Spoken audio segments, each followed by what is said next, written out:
So, of course, I say this about pudding, but I have a girlfriend, you see, now. And that's working out quite well, but it's weird because I really, really like this girl, which is new to me. Because before, my relationships were always based on a mutual attraction to me. Very much kind of, you think I'm quite great, I think I'm really great, this could work. They were essentially, I didn't know how to behave in a relationship. My relationship before this one were essentially a series of terrible disappointments, strung together by beautifully worded apologies. And yeah, I've got this girlfriend, but I really like her, and doesn't she just fucking know it? It's really like, as soon as I think she realised I was truly in love with her, as soon as she realised that, I think the first thing she thought must have been, so basically I can just take the piss out of who you want, yeah?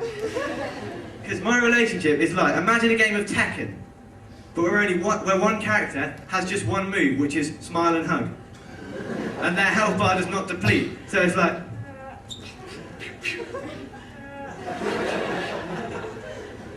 difficult. Yeah, I like to think of myself as something of a man of the world, but it's quite difficult to be cultured in Swindon. And sometimes, when taken out of context, you realise just what a bunch of hillbillies we really are. Like, I went to the theatre with my dad once, which sounds quite innocuous. My dad lives in London, right, and I wasn't just going with my dad. That's normal. I was going with my dad's 27-year-old girlfriend, gay Steve, gay Steve's gay boyfriend, gay Dan, and I was informed 2 lesbians. Fine, I got nothing against lesbians, it's fine. Thought I could deal with that, lesbian, I'm a man of the world. I've seen a lot of videos. It's fine. But I was expecting a stereotype, because I can't help it. Because I'm from Swindon, and I'm such a yokel, I was expecting a stereotypical lesbian couple, like a beefy one and a feminine one. You know, because all I've got is television to tell me these things. Because lesbians don't exist in Wiltshire. And what I was faced with, these lesbians were fit. Really, really fit. Like red tube fit. I was like, hello. And one of them kissed me on the cheek as a greeting. I'd never met her before. Oh, very continental. I was like, I flinched. Embarrassing. And then we went to this theatre, which turned out to be a room at the back of a pub. And a really pikey pub it was at that. Like, there was like 12 of us in the audience, this back room theatre. And in the quiet bits of the play, which was quite intense, you could hear the golf on Sky Sports 1. Ruined it. But during the, I was watching it, and during this play, I was sitting next to the 2 lesbians. They started kissing, like lesing off, like on the internet. And I was just like, and I thought I could deal with that sort of thing. I thought I was cultured, worldly. I panicked. I became rigid. Not only like rigid in the sense of stiffness of bone. No, fuck, no.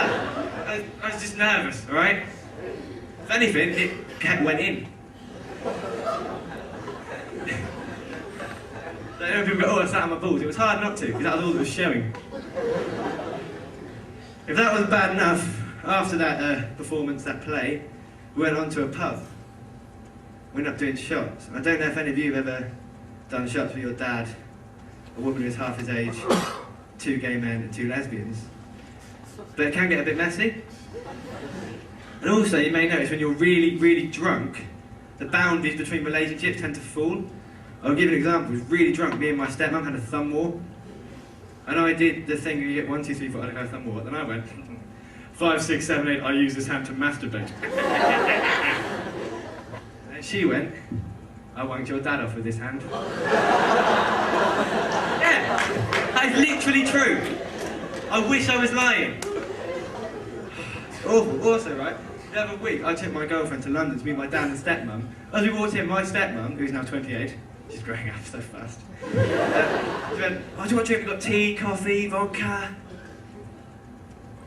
Shit. Anyway, I feel really rude, because I'm just sort of carping on about myself. I haven't even spoke to you. Hello. Are you alright? I'm going to Jeremy Carl this bitch up. I'm going to try and solve some problems. Hello, sir. What is your name? Sean. I can't help but notice you're a lot older than most people here. No, I'll say it's a bad thing. What brings you here tonight, Sean?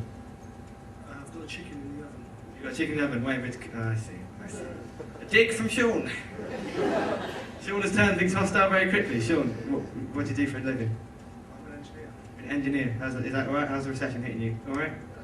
It's alright, you're living through it? That's alright, it's hitting me pretty hard, because we're not even getting paid for this gig. It's fine, I don't mind for charity. I'm pretty sure charity's got more money than me in the past year. More people have donated to charity than have donated to Joe, I think. Yeah, anyway, is there anything I can help you out with, do you think? Anything, I really want to help people. I really like Jeremy Kyle. He's like an icon of mine. If you notice, he's like brilliant.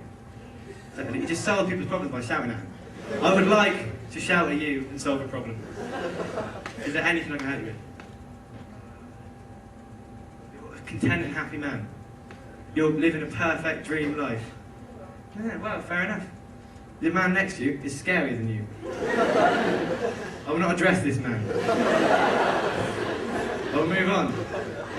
I will venture up these stairs, and once I've done this, there is literally no going back. Once I step on these stairs, I'm going to have to talk to someone. If any of you got anything of interest you want me to solve, please. I'm going to have to pick on you. Let's see who went to sit at the back.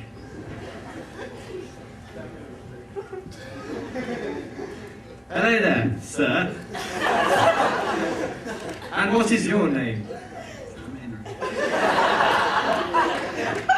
I'm sorry, I didn't catch that with all those marshmallows in your mouth. Could you repeat that, please? Enunciate. Samuel Henry, I see. Sam, clearly there is a lot of stuff I could help you with. Could you please narrow it down to just one problem? Sam, how can I help you, Jeremy Carlstar?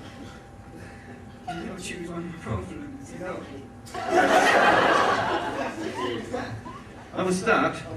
Anyone want to suggest a problem of Sam's just by looking at him that you feel I could solve with my own particular area of expertise? Which is, I don't go to college on Monday and Tuesday mornings, I just watch Jeremy Kyle. I'm pretty good at this psychiatrist thing. Sam, what's ailing you? Sam is having a panic attack. Sam, I will get you out of this panic attack, Jeremy Kyle style.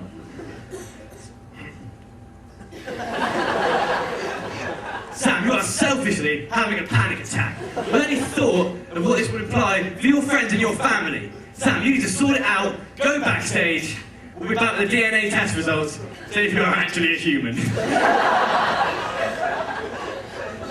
I did it, I made it up the stairs without embarrassing myself. Yes! That was for a minute there. When I was about halfway up and I asked if anyone had anything to say, and you went really quiet. Thank Christ. How long have I been on for, Callum? Quite a while. Well, I think that's my cue to go. And I will leave you with not a joke but a thought. We collectively make this what it is, this show. Without you, I'm just a person in a room talking. Without me, you're just a load of people facing in the same direction. What I'm trying to say is, we collectively make this a stand-up gig. Without either one of us, this wouldn't be a stand-up gig. So, if this is a shit stand-up gig, it is much your fault as mine. So bear that in mind when anyone asks you how this went. Thank you. I love you all.